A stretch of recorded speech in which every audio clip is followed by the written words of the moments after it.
This is Defenders TV Podcast, episode 178, about Iron Fist Season 2, episode 4, Target Iron Fist.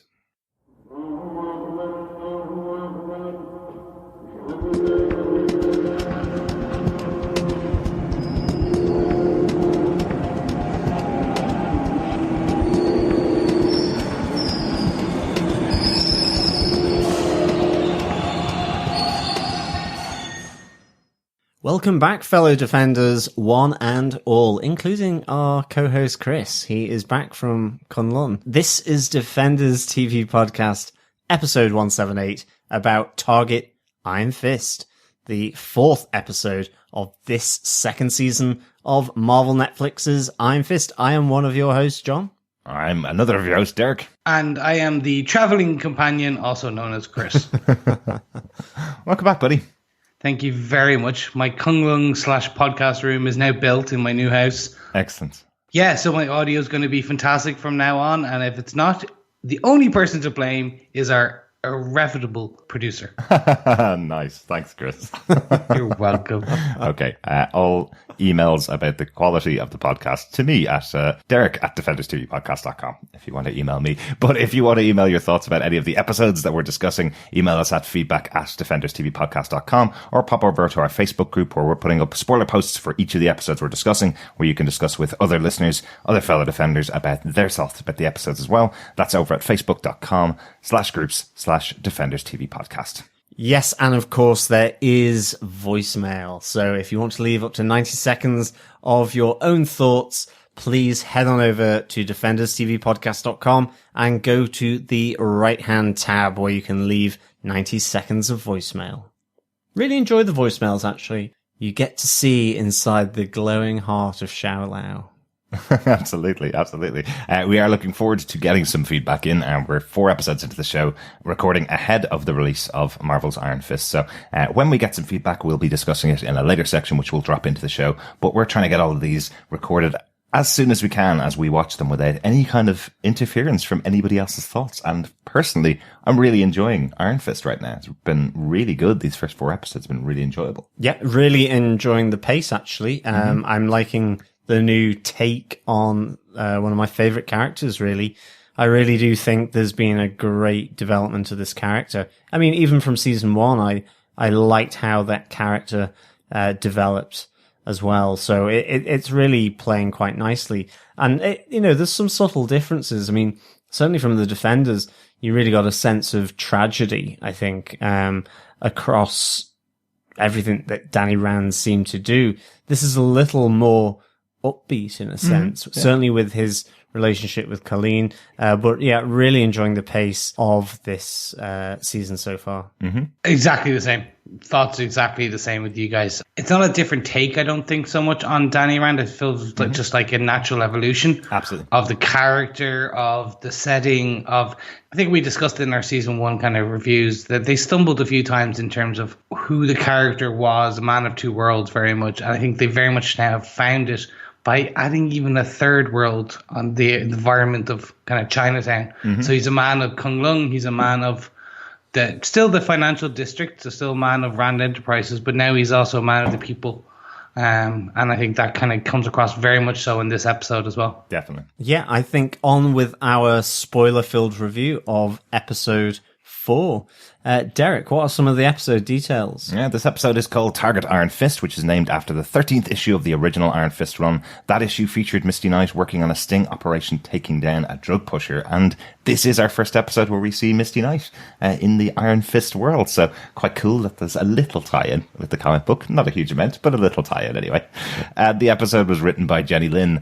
She has worked in the superhero genre before. She wrote 2 episodes of Arrow, but really interesting to Jenny Lin, she started out her career as a translator working on the Joss Whedon show Firefly, which featured multiple languages, and she was involved in the translating of those languages for the cast and for the crew. That's quite a cool little start. Yeah, that's very cool. I love Firefly. Yeah, me too. If Marvel wants to bring it back, if Netflix brings it back, I will be very happy. I do not think that's going to happen, but never say never. No, but check out the comic books. They're really good. They're really worth checking out. And this episode was directed by MJ Bassett. First time working in the Marvel world, but MJ directed 4 episodes of one of my favorite shows, the little watched, unfortunately, Ash vs. Evil Dead. I think the highest viewers that show got was about 200,000, but we do count ourselves among them. Yes. A really, really enjoyable, crazy, violent, hilarious show. Proudly. Yes. Hefe. Another show taken before its time. Definitely. But we got 4 seasons of the show, which was well worth watching. Half an hour every week that I laughed and cried at the violence and pain that the characters were going through. Hilarious. So good. So good. But John, do you want to tell us what they gave us with your synopsis for the episode? Sure. The breakdown of the parley between the Hatchets and the Golden Tigers sees Danny Rand and Colleen Wing approach Mrs. Yang in the hope that she can retain the peace in Chinatown. Whilst there, Danny sees her husband bedridden from a stroke. At his bedside, he learns of a shipment from Hancock 212 moving through the docks, and also spots bruising on Mr. Yang's neck that conforms to the ancient Kunlun technique known as the Devil's Claw. As they leave the Yang's house, they bump into Misty Knight, who asks them to take a step back from the Triads, as she explains they destroyed a long-standing and undercover police operation. As they catch up and share information, Danny sneaks off to intercept the cargo, but is beaten to the crate that contains a desiccated corpse of an Iron Fist by Davos, who has much to prepare with the Crane sisters. Meanwhile, Joy finally agrees to trust that Mary Walker will complete their arrangement, despite the surveillance photos at Danny and Colleen's dojo. Mary goes to work as she beats up and kidnaps Danny Rand, delivering him to Davos and the Crane sisters. As they bleed him and complete an ancient ritual, a steel serpent is formed on the back of Davos, who vows to reclaim what is his, the power of the immortal Iron Fist. So yeah, wow. Ancient rituals, I'm liking it already. The steel serpent, I'm liking it even more. Mm-hmm. Mary Walker going absolutely nuts on Danny's body, I suppose, in the metro station. Yep. Really, really good. This was like everything. Misty Knight coming in as well. Mm-hmm. Zombie Orson Randall, maybe? Maybe. Desiccated corpse. I was kind of thinking, if it is Orson Randall, who is a character we've mentioned from the comic books a couple of times because he's one of our favourite former Iron Fists, if it was him, we may have seen the guns placed in around his body just to indicate that it's definitely Orson Randall. Yeah. I think this may be the 1940s Iron Fist that we saw running around in season 1, the black and white images that we saw in season 1 with Madame Gao showing those images. I think that's more likely than Orson Randall. I'm hopeful because the first time I want to see Orson Randall is in a flashback, not dead in a crypt, unfortunately. But no, that's an interesting one though. Yeah, definitely. And of course, it will be one of our points. Mm-hmm. So, on to point number 1, dare I say it. Yeah. Peace is the way, man. Mm-hmm. Peace is the way, dude. Yeah, it really does get very hippie, very druggy 60s, swinging 60s, as Danny and Colleen really do return to Mrs. Yang to make sure that they can secure peace. Dare I say it, after they completely messed up the parlay between the Golden Tigers and the Hatchets. Mm-hmm. I want to say, agree with you that they messed it up, but then I do see Danny's side. This is the worst part about this new character development, Danny. I could easily kind of go, no, he did the immature thing in season 1. Now I'm like, he saw 3 people come together and he saw 2 people run towards the building. I do the exact same thing in his situation. Absolutely.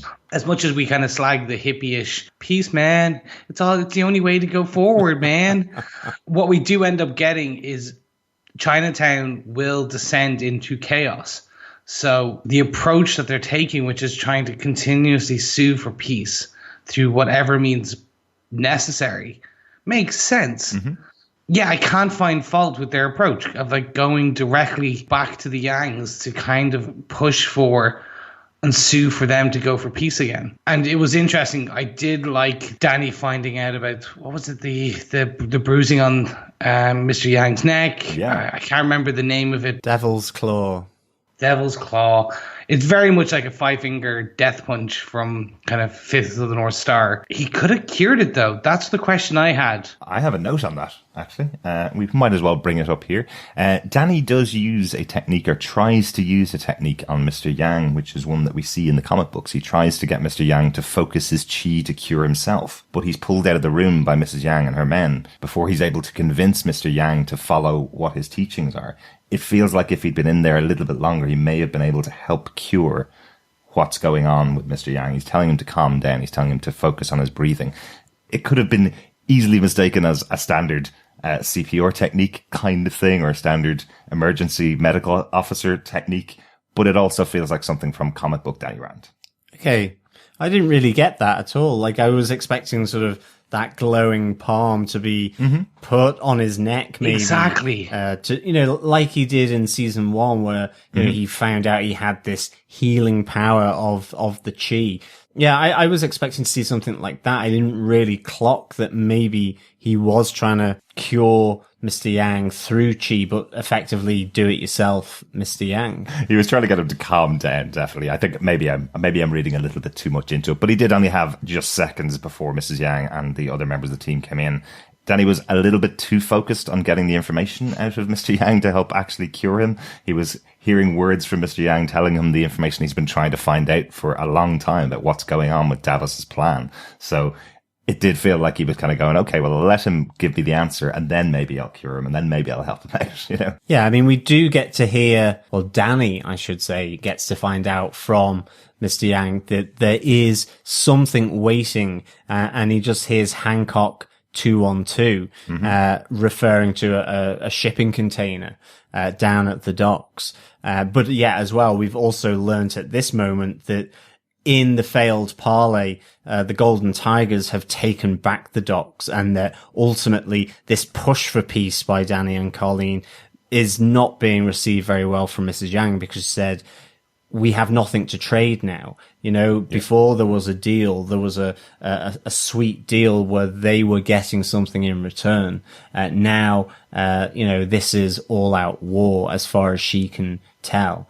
And then obviously Danny spots, Mr. Yang. It does look, as the nurse comes running in and Mrs. Yang, that his presence has kind of worked Mr. Yang up into this kind of frenzy of shock or anxiety that seems to be running through him, as like the heart monitor's going up and up and up and up and up. Yeah. Maybe it's a delayed reaction to the Devil's Claw. His heart will suddenly just burst from his chest. It's kind of a delayed reaction to Davos's Devil's Claw. Maybe, yeah. I know Mrs. Yang did say that he hadn't spoken a word since going into the coma, so obviously he's having a bit of a conversation with Danny here. So by forcing himself to do that and tell Danny the information about that it was Davos and that about Hancock 212, the shipment that's coming in, that's obviously too much for him. That's where this situation's coming from. But that is our first point, obviously, Danny and Colleen's attempt at, again, trying to negotiate peace within these rival gangs. So let's go on to point number 2, because as we mentioned, Misty Knight is here. Wasn't a request, as she says to Danny and Colleen when she says, join me in the car. I love that she has that forceful presence of Misty Knight once again. I love Misty Knight. We talked about her all the way through season 2 of Luke Cage. A brilliant season for Misty Knight. She did some great things in that show, and I love they're able to transition her so well over to this show, because we had that moment in season 2 of Luke Cage where Colleen came over to help her out with a problem that she was going through, and now she's over to join them like old friends would, just driving across the city to see their friends and find out information about them. It's nice how easily you can integrate this character back into the world of Iron Fist and Colleen Wing. Yeah, but she's not a tea drinker either. She likes a good, strong cup of coffee. Mm-hmm. I do love that when she comes into the house and says, do you have any coffee? And Danny goes, we're more of a tea household. And Misty's just having none of it. No thanks. But she does explain that the people that Danny saw who were attacking the parlay between the two gangs were police officers. So Danny's now put the kibosh on quite a big police operation by cancelling the parlay before the police were able to get in. Yeah, I do really like how Misty is sharing this information. I get the feeling that her clout within the department is obviously going up more and more. And we talked about in Luke Cage season 2 how she could become this liaison with potential vigilantes or known vigilantes, etc. In theory, this multifaceted, multi-departmental sting for the Triad would not fall in her remit. Yeah. Because she's in Harlem. Again, since we've seen her in maybe a couple of weeks, month maybe in the cinematic time, she seems to have maybe continued this upwardly mobile trend that she was having towards the end of season 2. Yeah, potentially. I know she does say that the main reason why she's involved here is that the guy who was first to the scene after she lost her arm was a guy that was killed and was working undercover with these gangs. So that's why I think she's more involved in it. I don't think she's actually involved in the operation, but she's involved in this friendship with one of the police officers. Yeah, but he wasn't killed. Sorry, he was in the attack. She says, and he saw the glowing fist, which obviously alerted her then to Danny Rand. Yeah. It's great having Misty back in here. I think she does transition really well. Again, I think her and Colleen, they have such an amazing connection with one another. I really like it how they're chatting about Midland Circle, and, you know, Misty's like saying, oh, you literally did hang up the katana, as she sees it above the fireplace, I think. This is really nice between these two. And of course, in this moment, they think that Danny's just gone off to get some fresh air, and then realize after this conversation that they have that he has decided to sneak out and go on this lead of Hancock 212 down by the docks. So, they immediately then see that they have to go rushing after him, that he will need backup, or he will need some sort of protection or something. So that was really, really good, I thought. Yeah, and just I'm going to need our fellow defenders here, and potentially even the Immortal Iron Fist podcast to help me. I'm pretty sure Hancock 212 is a Marvel Easter egg reference. Okay. I'm assuming 212 is the issue number. Hancock could be the writer or the artist. I'm trying to figure that one out. I still have not. Straight away, when I think Hancock, I go to the Will Smith superhero film. No matter what anyone says, I love that film. But I'm pretty sure that this is a nod, a nice little Easter egg. But yeah, no, we've yet to figure it out. I do love the very much TV show portrayal, which is random name and some numerals. Do you know what? I have that information. It was just Misty going, could it be Hancock shipping? I was like, of course. Absolutely. It was in like 30 seconds. I was like, okay, no digging, no. Let me think about it. Oh, well, what do you know? No, it made sense. It kept the flow of this kind of scene or scenes. And I as you kind of say, John, lended itself very well to kind of what our point 3, which is again our formation of the Daughters of the Dragon. So basically Colleen and Misty, before they even set out to help Danny, having that one-on-one heart-to-heart where they're like, no, look, we're starting to get to know each other, we're sharing more. Like, I think this is the beginning of something beautiful. It seems to get to that point. I'm assuming by the end of the season, Misty will help Colleen. It will be Misty that helps Colleen kind of overcome her fear of taking out the Bushido blade, because she brings up the Bushido law, which is never draw a weapon unless you want to use it. Yeah. And I was like, that's a good reason why now she's using everything else. Yeah. She brings that Bushido blade. She is chopping some heads off. Exactly. And I think we're at that point already here in these scenes. I think the moment that it tells me is that Misty is talking to Colleen and dealing with Colleen only, and then actually refers to the fact that she doesn't really know Danny that well, but kind of really likes their relationship and is happy for Colleen that the two of them are in this relationship. What we saw in season 2 of Luke Cage was Colleen going over to Harlem to help out Misty. And it feels like while Misty is here, she's already having those conversations that only a friend would with Colleen. Because Colleen's not really shared this kind of crisis of faith and crisis of identity of who she is. She hasn't really shared that with anybody else. But I think after everything they went through together in Misty's recovery after losing her arm in Midland Circle, and those moments where Misty was worried about going back to the police force. Having gone through those, they really are building their friendship quite strongly already. It seems to be pretty much unbreakable as friends right now. And I'm liking that they've brought that relationship back in, as you say, in our point 3 in the Daughters of the Dragon connection.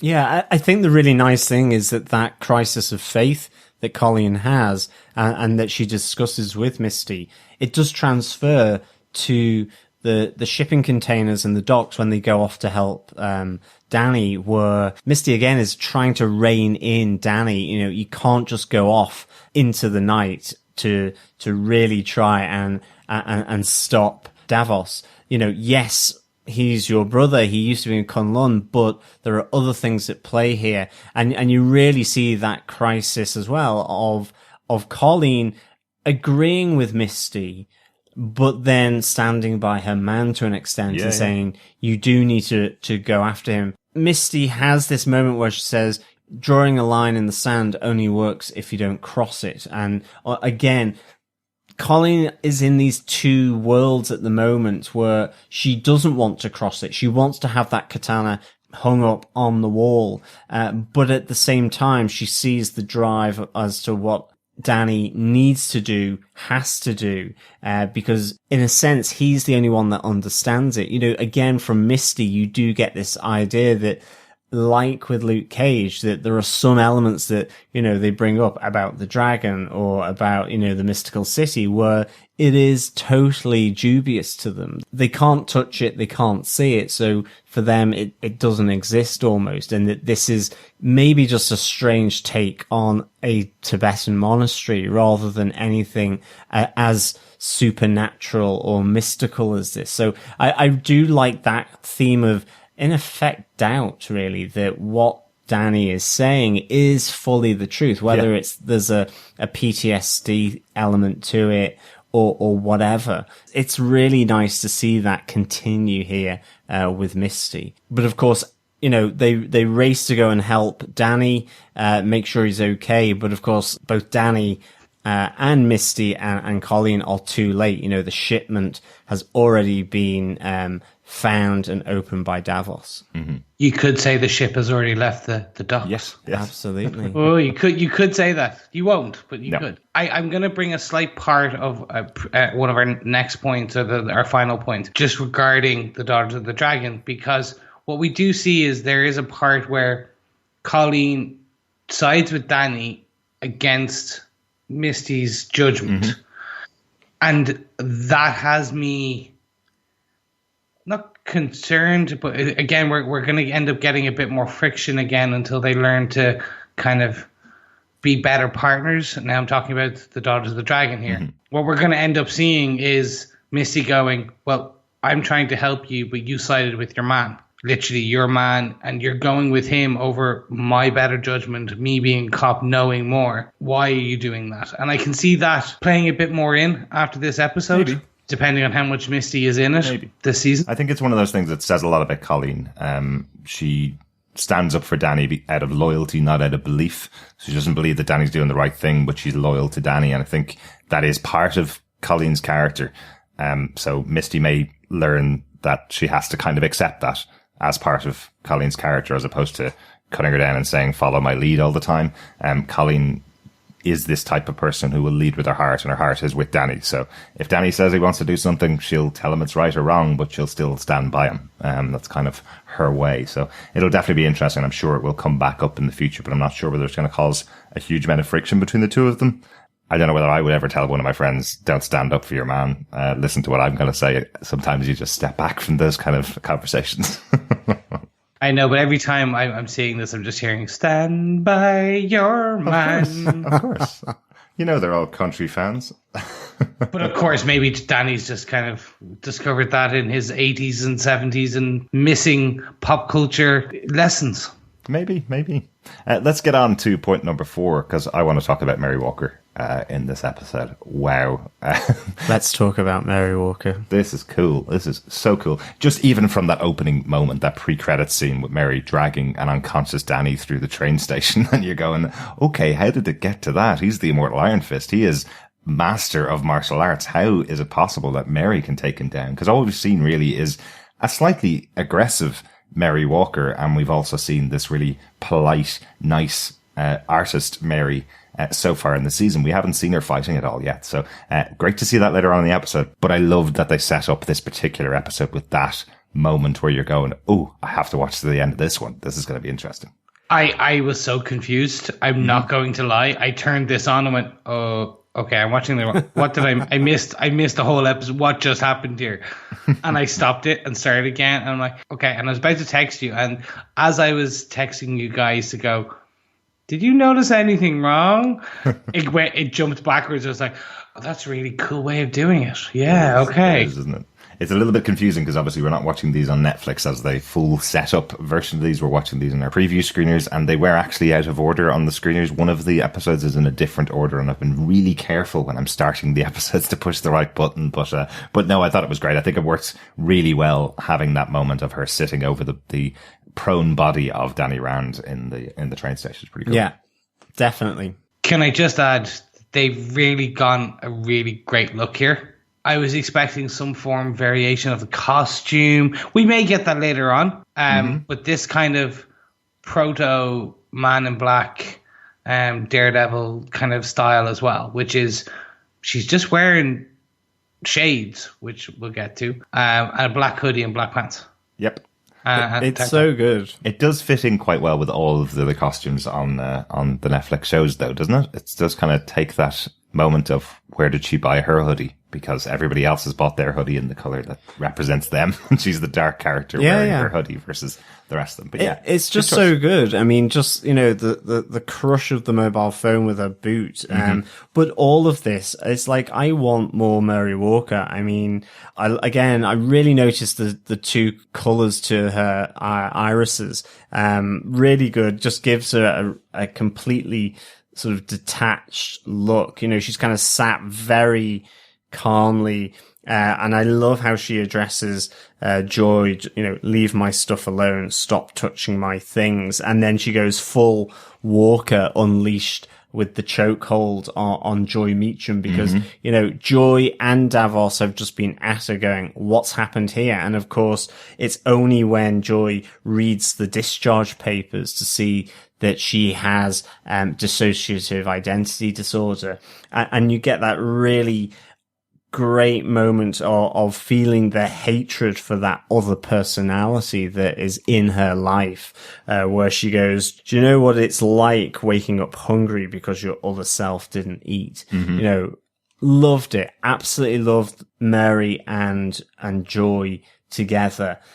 Joy really saying, you need to go through with what our agreement, our arrangement is through to completion.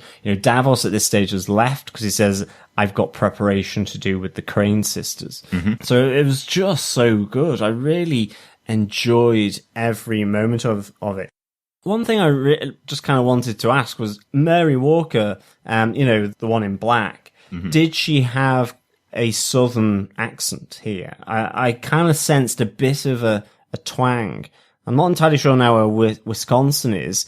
That's Sheep, Mild, Mary from Wisconsin. Right. But does she also have different voices to these different personalities? There's definitely so much more strength that comes out in Walker, in the more angry version of Walker, that definitely changes her voice.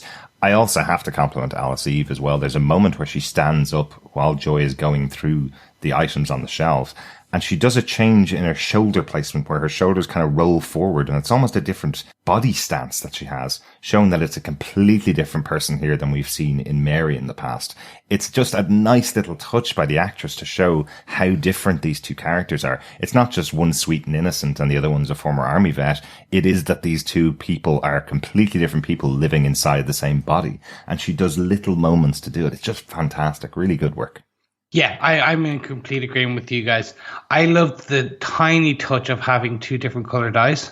Yeah, definitely. And just where you see Joy notice it, and the camera, I didn't know why the camera was just stuck on like that very close-up face. And then I was like, oh, there's two different, oh, brilliant. It was really well done. I agree with you on what Alice Eve does. Just the whole demeanor is completely changed. By the way, that knife work against Davos, it was fluid, so quick. I was just like, you could see the beginning there. It's just like, yeah, this is going to be great.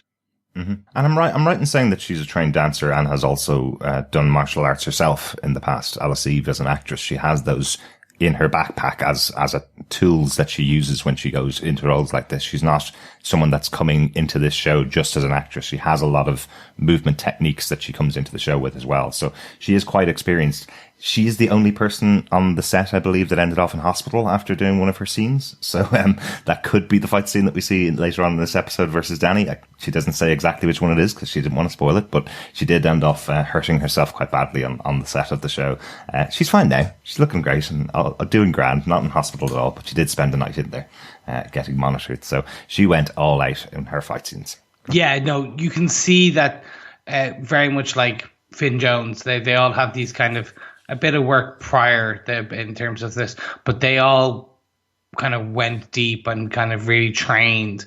And again, we talked about the showrunner and how they've even shown off some previous videos of the choreography, the stunt coordinators. They did some nice kind of behind the scenes of some of the fights, and you could see that they were in there. And I can only assume Alice Eve was the same.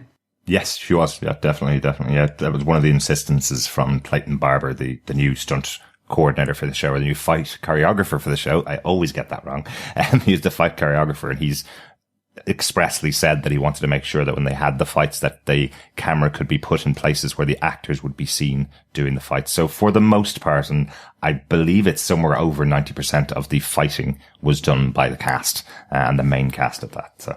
Yeah, it's such a cool fight. You know, she talks to Davos and Joy about how, you know, I've spent 60 days tracking Danny Rand, learning about him, following him, observing how he fights and all that. And then all of a sudden, you know, you see this knowledge used against the Iron Fist in the subway, and just her tactics. You know, she shields herself from the aftershock of the Iron Fist being punched on the platform. You know, these tactics over his inherent strength within the Iron Fist is just really clever. And it just elevates that character of Mary for me, seeing how she's able to take him down.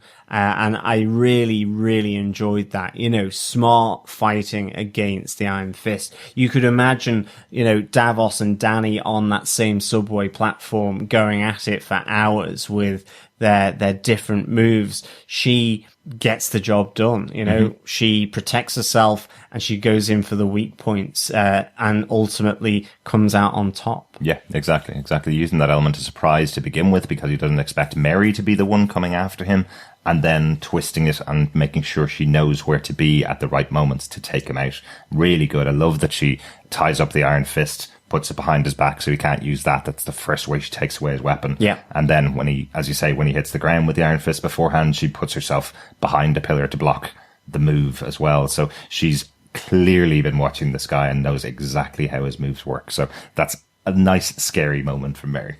I did wonder, does that happen a lot in New York, where a fight runs through the subway carriage and then out onto another platform? I would just be freaked out. I'd be like, okay. And then, like, the doors just go and the train goes away. And I'm like, okay, fine. I'm certainly not going to stop a fight if I see it like that one. Well, no, neither am I. Yeah. I will run screaming back out through the exit. I really like this fight in the subway. Just even using, I'm going to say, some form of garroted wire as he goes in with the second charge of the Iron Fist at her. She grabs it via wire just under his wrist and twists his hand back and powers him down. Yeah. Just the move straight away where she goes in and she's able to kind of drug him with something. And that slowly kind of, but then even with that drug, just in his system, where he shouldn't be kind of having too many issues, she's going toe for toe. I like this way that they're showing that she is trained, so she knows, as she said, I've learned his strengths, I know his weaknesses.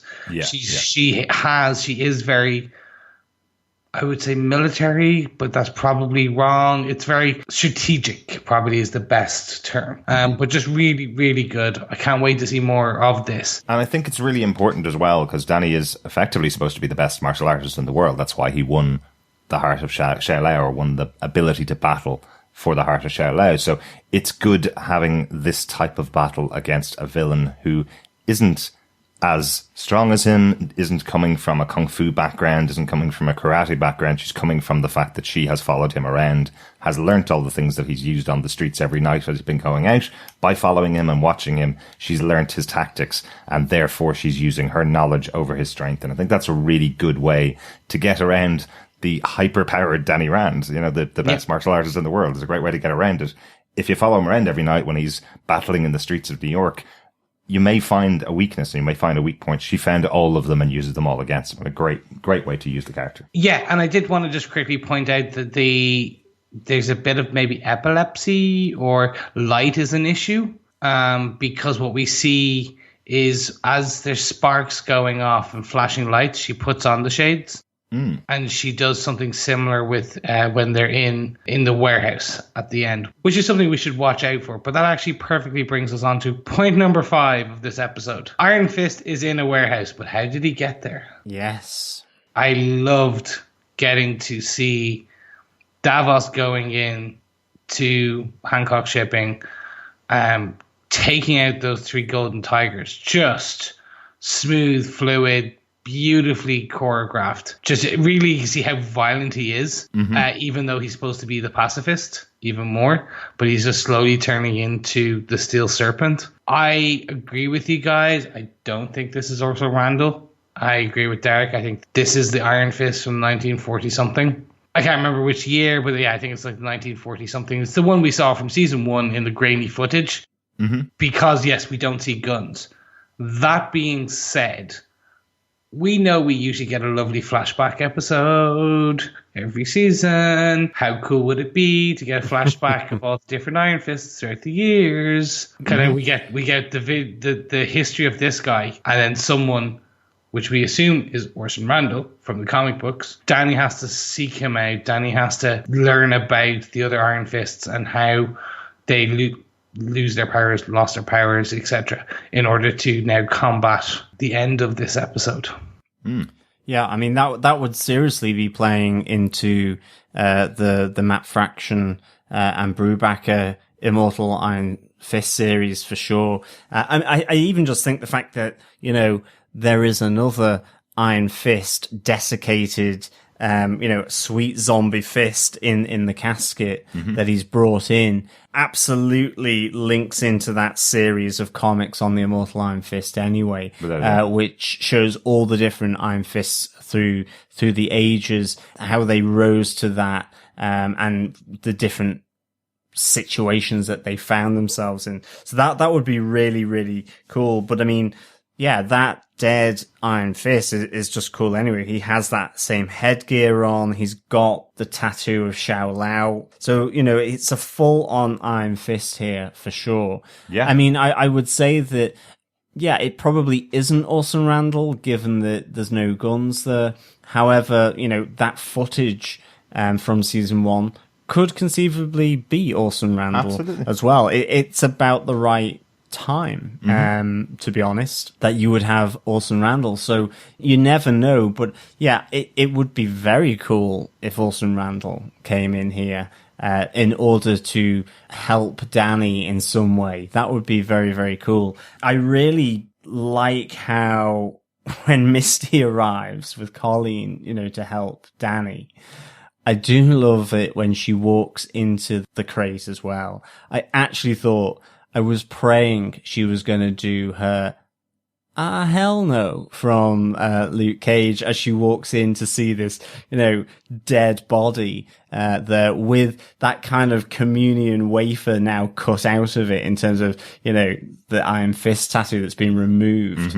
It does look like an alien has burst through its chest, where in fact Davos has taken a circle of his chest that holds the Iron Fist, the dragon tattoo. He also took the mask. Yes. Yes, he did. He took the ceremonial mask. Yeah, really important, because obviously that represents that moment when the Iron Fist was taken away from Davos. That moment, the last time he wore that mask was when he was beaten by Danny Rand and he lost the Iron Fist. So really interesting. And also, you gotta know you're a bad guy when you're cutting skin off of a tattoo off somebody's body, stealing the ceremonial mask of a former Iron Fist. it's got to be that moment where you go, oh, hang on a second, maybe I've gone a bit too far here. Yeah, absolutely. Well, as Missy would say, why is it every time I'm with you two, it always ends in weird shit? It's very weird what's going on here. And of course, we do get to see what the end game of this is for Davos and for Dany, with Dany having been kidnapped by Murray. We're back in some kind of warehouse setting or something. A bit like where you would have found the hand in season 1 or something like that, where you get this recipe for Iron Fist. It's like Delia Smith does the Iron Fist cake in a sense, which is really good. It's part blood from Dany Rand. It's part, as I say, communion wafer with the Iron Fist tattoo on it. There is a little wafer. You're just trying to make sure you don't think of that as somebody's skin. Yeah, exactly. I am. Yeah, basically. Yeah. You have this broth that Davos drinks. You have the Crane sisters, inking Davos then with, the steel serpent symbol, which is just fantastic. Dany in absolute agony as he's being bled from kind of the stomach by one of the Crane sisters as well. And again, the Crane sisters, or should I say, Crane daughters, was introduced by Brubaker as well within the Iron Fist. So it's coming from that, apparently, ultimately from Mother Crane. And my little theory is still that maybe Colleen Wing's mum could be something to do with the Crane, hence the logo. Yeah, that's entirely possible. Yeah, absolutely. The Crane sisters were created by Ed Brubaker. They were in issue 1 of the Immortal Iron Fist books. They are called the Daughters of the Crane in the books. We're guessing that the Crane sisters are connected to Mother Crane. It makes a lot of sense that this is just a different version of the name, because they've never introduced Mother Crane in the show, of course. So having the Daughters of the Crane would make no sense at all, unless you're definitely going to introduce her in the future. So if they don't introduce her, they've got the Crane sisters here, these mystical, magical creatures working alongside Davos, just like they did in the comic book. The only big difference in the comic book, and presume we're not going to see this on a Netflix show, is they actually transform into cranes. So I don't think we're going to see a transformation of these two girls into cranes and fly away on the Netflix shows. Do you think we'll get a bit of Madame Gao flashback? Because we have no idea right now where Davos has discovered the symbol for the Steel Serpent. Mm-hmm. We were reminded in the last episode when Joy and Davos met in Paris at the end of season 1. Mm-hmm. And we do know Madame Gao was there. So could Madame Gao be the one who has instructed none other than Davos in who and what the Steel Serpent is, how he can use this? So while she was doing the Midland Circle debacle, which is also known as the Defenders, season 1, Davos was working on this for the time. I would love to see that, Chris, actually. I think that would be a very cool use of Madame Gao. And, assuming she died at the bottom of Midland Circle, there's a great way of bringing her back into the Iron Fist series. Mm-hmm. Yeah, absolutely. We speculated quite a lot that she could be Mother Crane. It would be nice to have it confirmed in this way, that she's the one that's been guiding Davos. And again, she did use the Steel Serpent logo as her drug logo back in season 1 of Daredevil. So she definitely has that logo to hand. So, hey, put this on your back kind of thing would be a great way to have a little flashback in there. Overall, that was our golden point, actually, because that was our 6th point for this episode. So much happened in this episode. I actually thought it was going to finish the way it started, and then to have this moment with the Crane sisters working their recipe up on the Iron Fist, it felt like a nice extra moment in the episode that I wasn't expecting at all. Any other notes on the episode, guys? The only note I've got is kind of where Davos turns and goes, "Now you'll give me what's always been mine, brother." It's like he's about to do a Spock mind meld on Dany Rand. So this looks to be, is it a transfer of information, memory, or the chi that he's going to do on Danny Rand in order to get what he believes is his by right. So, right. you know, and be imbued with this chi that makes the Iron Fist. So, maybe. that was very cool. But, you know, in that sense, can't wait for the next episode to just see what this ritual has done to Danny Rand. Absolutely. And to Davos himself yeah, as well. Exactly. Or was he possibly about to use the Devil's Claw again on Danny? Was he, now that he's prone and unable to fight back, was he about to use that on him and kill him? Remember, this show is called Iron Fist. It's not called Danny Rand, the Immortal Iron Fist. And if the power of the Iron Fist had transferred over to Davos, the show could conceivably continue without Danny Rand. Well, maybe. It's a possibility. It's a possibility. For the first time, they've named the show that is a possibility. One other thing for the notes that I wanted to mention, we haven't really talked about Ward in this episode, and there was a couple of interesting things that went down there with Ward and him trying to get Joy back in under Rand Enterprises once again, even without it being in the name of Rand Enterprises. As always with this character, he has so much money available to him that he goes out and buys a shell company to cover Joy so that she's actually still kind of working for him. And he feels this is another way to protect Joy from being out in the world, to control her almost is the way Joy sees it. So doesn't mend the relationship at all, but at least he goes and sees her in this episode, unlike last episode. Yeah, I loved Ward and Joy's final interaction in this episode. Mm-hmm. And I love that Ward is trying to be the better person. I also love his sponsor. I just love Ward. I love his interactions. Yeah. Also the fact that the actor himself is dating Jamie Alexander from Blindspot. And she had a lovely tweet last week, the week before launch, just telling everyone how great he is, showing one of the show caps from obviously all the crew got, just going, hey, go watch my gorgeous boyfriend. His character is amazing. I was like, ah, but more importantly, I love the character. Very cool. Yeah, no, I'm loving Ward, loving his relationship with Joy, and loving seeing him getting very jiggy with his sponsor. I'm pretty speechless at the fact that you called out his girlfriend as being from the TV show Blind Spot. Do you not know who that actress is, Christopher? Jamie Alexander. Yeah, do you not know who she is? In terms of Marvel, she's a goddess.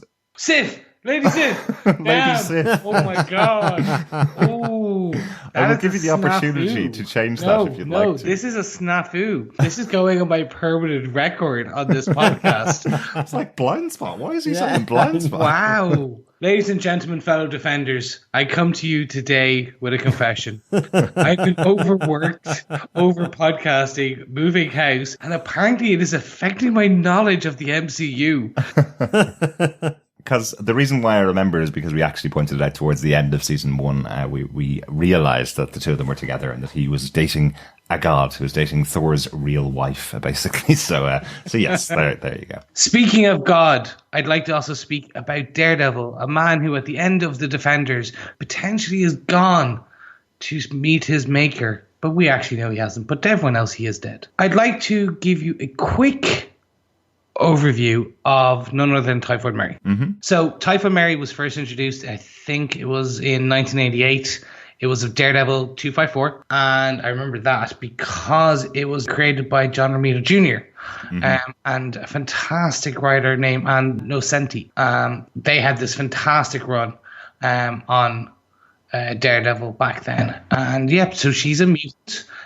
She has a host of powers. I don't want to get too much into them, but there's like low-level psionics, things like that. But interestingly enough, she hasn't really had any interactions with Iron Fist in the comic books. Mm-hmm. She is a Daredevil kind of opponent. Sometimes she has worked with him, but mostly as an opponent. She has ties to kind of organized crime. And she has been a well-known assassin. And if anyone's really interested, there's a fantastic cover of her character from Daredevil 46 from June 2003, and it's by Alex Maleev. Just fantastic because it really shows off who the character was in 2003. Also, I just want to quickly recommend you can get your hands on some of the Deadpool or Spider-Man ones where she's in. Mm-hmm. They are really, really good ones. So for those of you who are interested in her backstory very, very quickly. Essentially, she was working in a brothel, and Matt Murdock had tracked a villain there. And unfortunately, he was surprised by the women who started running towards him when they wanted to escape. And this is back when Matt wasn't Daredevil. He was still the Man in Black. All right, and he panicked and lashed out. And unfortunately, Mary fell out a window.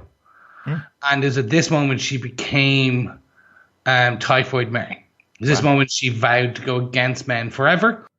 No man would ever hurt her, and they would pay. There is some elements of in later issues where she's also been known as Mutant Zero. It's the one I'm reading at the moment. Yeah, I'm reading Typhoid's Kiss, graphic novel collection of some stories for Typhoid Mary. Some really interesting stuff in there.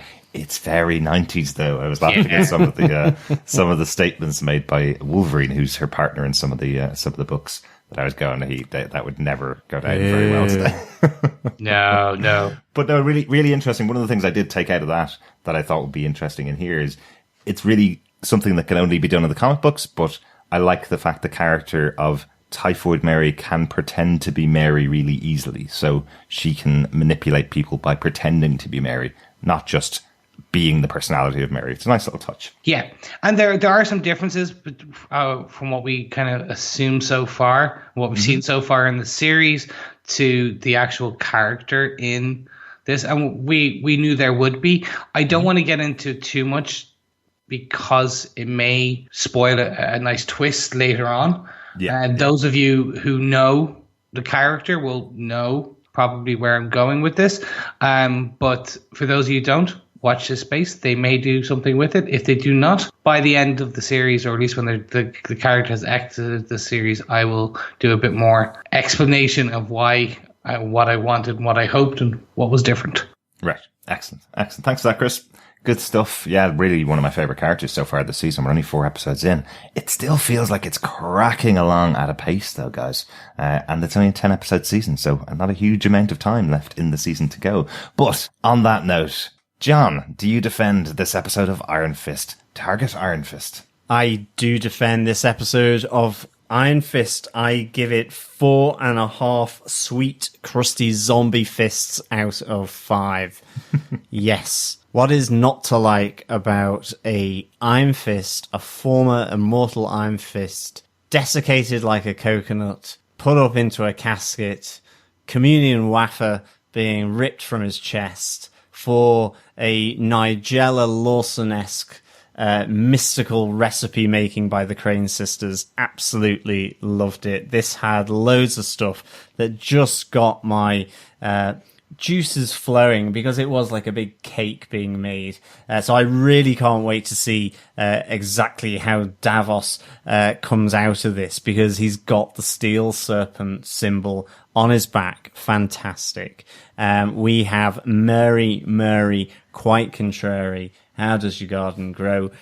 Pretty violent, really, if you're Mary Walker. And to be honest, I didn't really want to be Joy at one moment in that apartment. And then to see her smack down in the subway on Danny Rand, using his Iron Fist, absolutely fabulous. You've got Misty Knight coming into this episode, and I loved it. There was just so much to this episode. For me, probably the most Iron Fisty one of the series so far. Really enjoyed it. Really delved into the comic book lore here with the Crane sisters, a take on the daughters. This idea of multiple Iron Fists as well being introduced. So absolutely loved all of this. We see Mr. Yang, Mrs. Yang, that breakdown of the parlay as well. But it was just a great episode. So yes, I heartily defend this episode of Iron Fist. So Chris, what about you? Do you defend episode 4 of Iron Fist? Yeah. So far this season is just, as Derek said, blistering along, but it's keeping my attention. This has all the elements and it doesn't feel rushed. And I think that is the key I hope none of our fellow defenders, as they listen to this, feels like it's going too fast, because I don't think it is. I think they're giving us just enough of everything. We'll talk more at the end of the season about kind of the season length and kind of get into some discussion on that. But so far, I'm loving what they do. Each character's getting their fair share. I'm excited to go into episode 5 because exactly where we left it, with the Vulcan mind meld that's being placed on Danny Rand by Davos right at the end. This is the birth of the Steel Serpent in all his glory, and I just can't wait to watch and see where this goes. So, yep, I 100% defend. I've yet to be let down by Iron Fist Season 2, and I think that's a fantastic thing to say. Derek, do you defend this episode of Iron Fist? I'll close it out really quickly. Yes, obviously, I've had this episode. This is an excellent episode, another great one, but it really is showing off what all of these characters working together can do. There's so much intrigue and so much good stuff being put on the screen for this season so far. Dying to get on to the next episode. Everything that has happened so far has led us to a point where we've got Davos coming into the show in the 5th episode of the season, hopefully fully powered as another Iron Fist, or the Iron Fist. And let's see what he does. Let's see how he uses that now that he has the power himself. Really intrigued for that. Hopefully, fellow defenders, this is where we're putting in your feedback on the first couple of episodes of Iron Fist. Exactly as we thought, our fellow defenders have been busy sending in feedback on Iron Fist Season 2. Our first piece of feedback for this episode comes in from Claire Payne on voicemail. Hello, Defenders. I thought it was time to air my dulcet tones on my thoughts of the first 2 episodes of Iron Fist Season 2. I am thankful that Ward hasn't changed. He is still the same spiky snob that we saw in Season 1, but it is nice to see that he's trying to understand why Danny doesn't want to be in his corner office, doing a job that he finds more useful. Colleen, a strong character straight away, but a nice direction in how she's helping the community, and her relationship with Danny is one of the best in any Netflix Marvel show, as she has the patience to let Danny catch up with the years he has missed. Mary is so intriguing. I'm avoiding doing any research on her character, as I'm enjoying how she is evolving with each episode. Mary is creepy because she is acting so sweetly intense, and the scene where she looked at herself in Colleen's bathroom mirror was captured brilliantly, as you could see someone trying to break free through her eyes. Bravo, Alice Eve. Not sure about Joy at this point in the season. I don't think she fully likes portraying the disconnected person, and it does come across she is still deeply hurt that her father was alive without her knowing. I can't deny it is interesting what Joy and Davos have got planned. So good to see Davos back straight away, and to hear his discussions with Danny about Kunlun, as he believes he is the rightful owner of the Iron Fist. Love the brutal flashback fight sequences between Danny and Davos, and the present day ones, especially Colleen in the restaurant kitchen. A great season so far. Many thanks, Claire.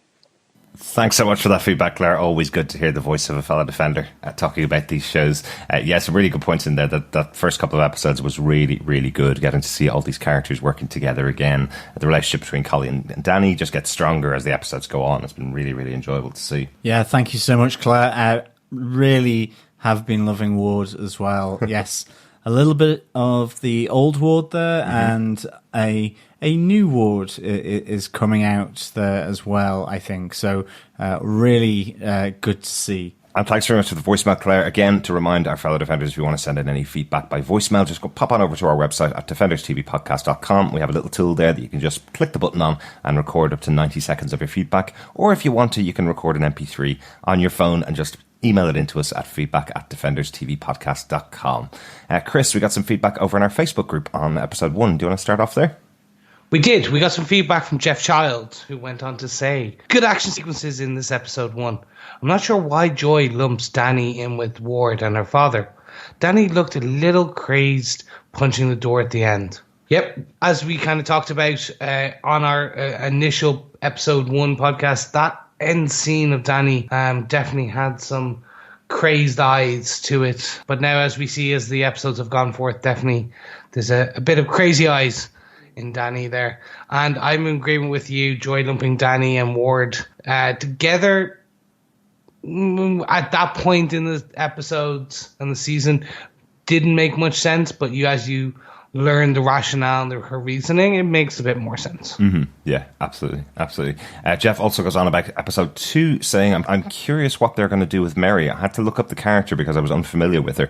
I think they'll need to tone down her powers. I think the big thing for the MCU is that in the comic books, there are some powers that Mary has where she's a mutant, and we don't have the rights to mutants over in the MCU just yet. So there probably won't be much mutant powering of Mary in this episode, or in this season. Yeah, Robert Phillips says, the fights in this season really are a different class, aren't they? And Colleen's social worker role is definitely evolving, though part of me wants her to slip up and show you actually need some training. I know nothing of Mary being a telly and cinema fan only, but are we seeing something in the timbre of lighting and left-right side shots when sliding between personalities? Robert also says, what about Wine Watch? What about the brand and the trivia, John Harrison? Well, yes, thank you, Robert, for that. I think, as I said, we've kind of not really covered a Wine Watch. But otherwise, if we do go to Wine Watch, it will be the basics of red, white, or rosé. Maybe sparkling as well. We'll just have to see. Maybe a few ciders and a few perries in there as well. Possibly. Robert goes on to say, unlike season 1, I'm actually wanting to keep on watching through these. Maybe it's the pacing or the action, or maybe just because Danny's not a self-obsessed rich boy anymore. Whichever, this has a drive. I think the show, and from what you know, is setting Mary as a lone but troubled woman. But as I watched it, she could still flip to having an abusive, coercive partner around too, I think. The killing cuddle with Mr. Yang by Davos, very, very naughty. Yes, indeed. Yeah, I also thought Mary potentially had an abusive partner as well with all the post-it notes. But I think that abusive partner could be a little closer to home than we really think.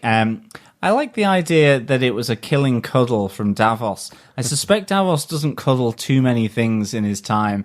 Indeed, dare I say it, that by episode 3, I think, he's having to do cuddling that I don't think he really wanted to do at all in order to get a particular prize that he requires. But yeah, thank you so much, Robert, for the feedback. Really good to hear you. And just to mention, as you say, you don't know much about Mary. We're not really talking too much about Mary at this stage because we know the character is going to be different from the comic books. There is definitely a reference. Claire actually called it out earlier on in the voicemail. There is that reference to Mary's comic book origin a little bit, or comic book costume a little bit, when she's looking in the mirror, marks one side of the mirror down, taking the steam off, and the steam is left on the other side of her face. In the comic books, it's personified. Her DID, her dissociative identity disorder, is personified by having half of her face masked with makeup and the other half without it. So those moments, they are showing little touches in there to show what the character's like in the comic books. But thanks very much for that feedback, Robert. Salima Kislar just says, I still don't get Joey's motivation in episode 2, hoping for more clarity on that soon. I think by this stage we've got a bit more clarity on what's going on in Joey's mind as well. So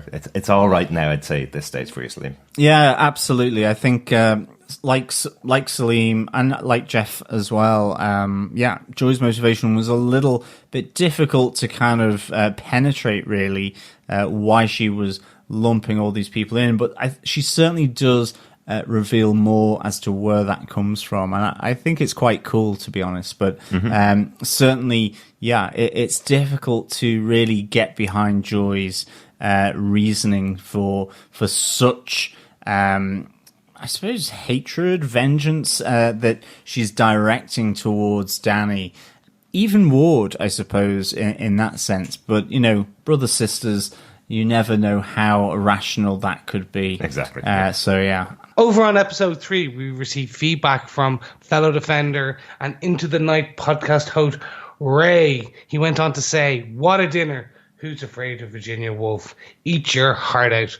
The awkwardness of it all, so well played out. You can almost relate to those moments when there's that big fat elephant in the room. Props to Colleen for telling it as it is and for doing most of the work preparing the dinner, when Danny previously said that they would share the duties. Watching meatballs burn on the grill is not sharing the duties.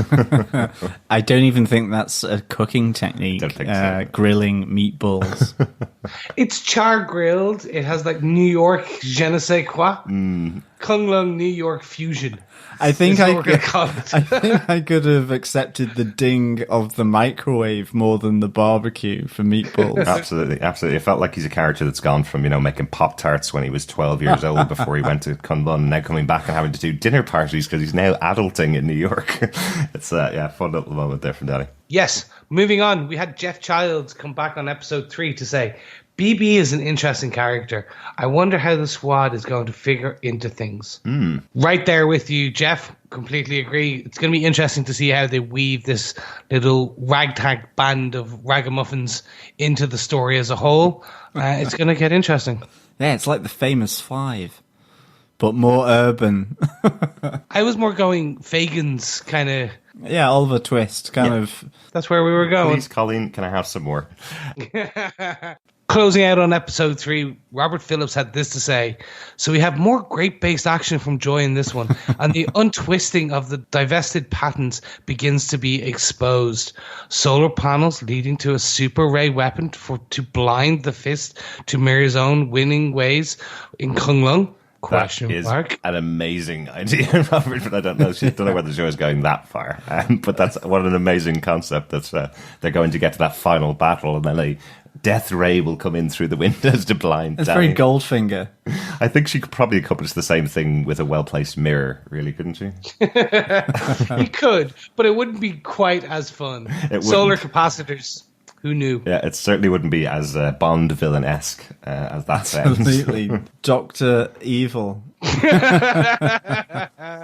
Robert went on to say, Mary remains a mysterious mix of who and when she is. Or is she not a single character, but a sheaf tied by the tasks she has to complete? Knowing that the showrunner usually, but not always, follows the comic book may allow them to be at odds, perhaps. Maybe. Yeah, no, definitely maybe on that. I'm interested to see how they'll diverge from the overall origins of Mary, especially since they don't have certain parts to play with. But yeah, no, it's going to get definitely interesting. Mm-hmm. Robert closed out by saying, and what's going on with the Book of Numbers? Will the trials be brought down by accountancy like Al Capone? I'm right there with you. That would be the most amazing ending to the season.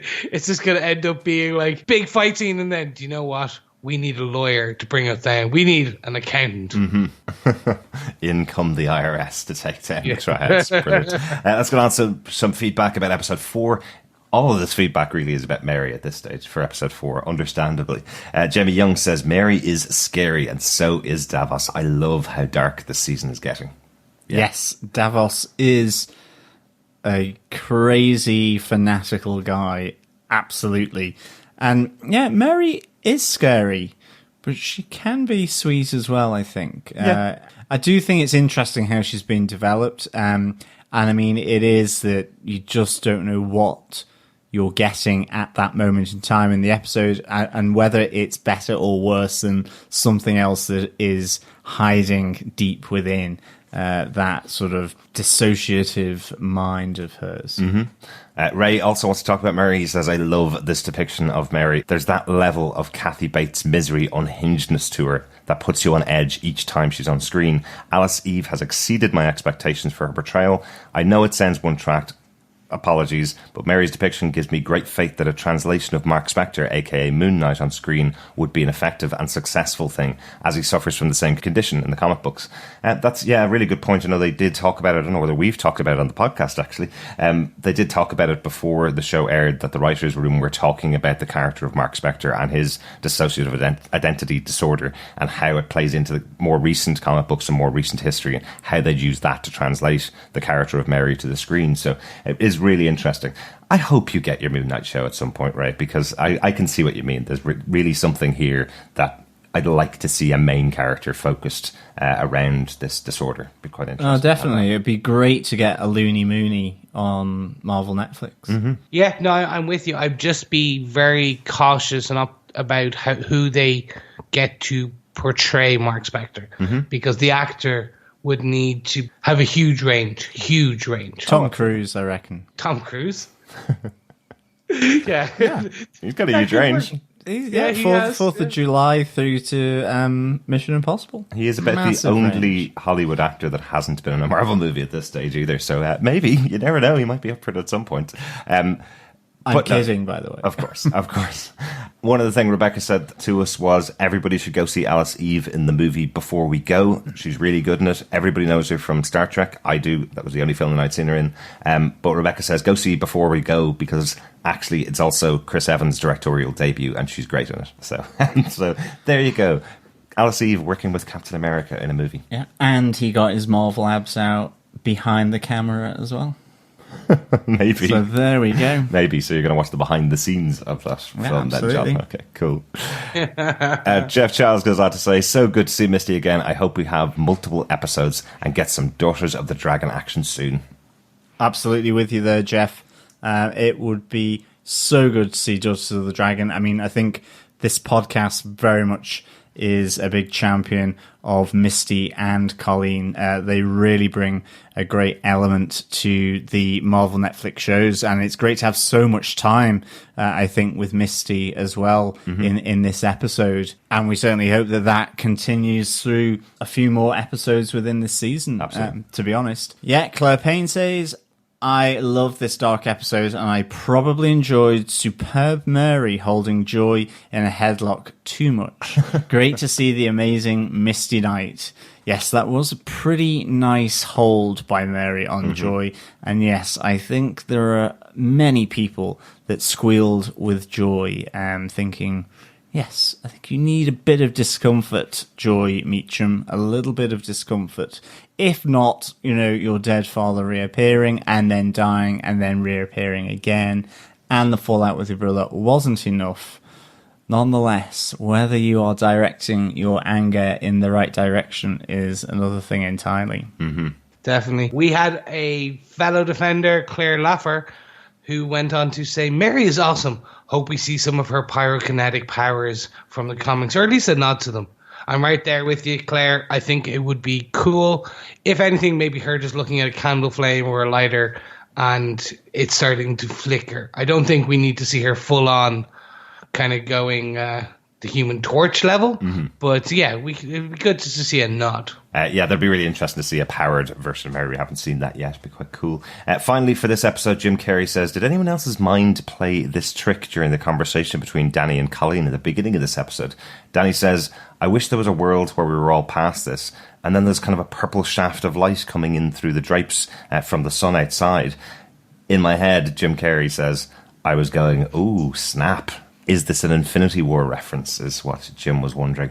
I didn't see it, Jim, until I saw the episode again. I know the scene you're talking about now, timing-wise, possibly wouldn't work, unfortunately, but really interesting if they were tying in with the Infinity War in Iron Fist Season 2, and that's the reason we're only getting 10 episodes.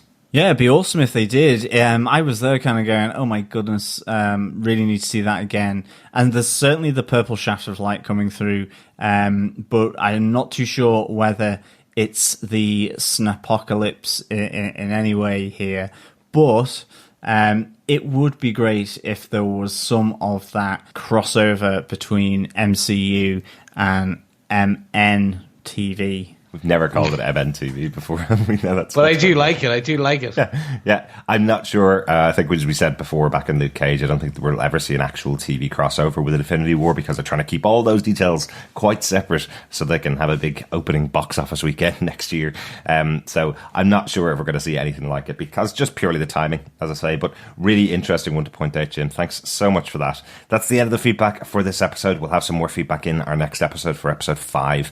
Thanks to everyone for sending their feedback. And again, if you want to join us over in our Facebook group where most of this feedback comes from, pop on over to facebook.com/groups/Defenders TV podcast. That's some great feedback. Thank you very much, fellow Defenders. We hope so. We do. Yes. We do. But please remember, if you haven't yet, please send us your feedback. We want to know what you thought of episodes 1, 2, 3, 4, and soon to be 5 of Iron Fist Season 2. Do you love Davos? Do you hate Davos? Do you love Joy's reaction to her brother? What do you think of Walker? Who's better, Walker or Mary? We want to know your thoughts here on Iron Fist Late Night Talk. Yes. Followed by our recipe segment where we'll be doing Mother Crane croissants. They're wafer thin. And with every recipe, you can send in your thoughts about any of the Iron Fist episodes through email. Go to feedback@defenderstvpodcast.com. Thanks so much for joining us. We'll be back with the next episode, 205, Heart of the Dragon, which will be out later on this week. Yes, thank you so much. And remember, we want to hear your recipes. Have you made any special delicacies during this season? We want to hear all your recipes and your feedback, all ready for Heart of the Dragon out later this week. Yes, thank you so much for joining us, fellow defenders. It has been a pleasure chatting with you, as well as my fellow co-hosts, about all things Iron Fist. I'm off for a bit of fire burn and cauldron bubble after this episode, but when I'm back with probably massive warty nose and a big sort of broom between my legs, we'll speak with you again soon. Bye.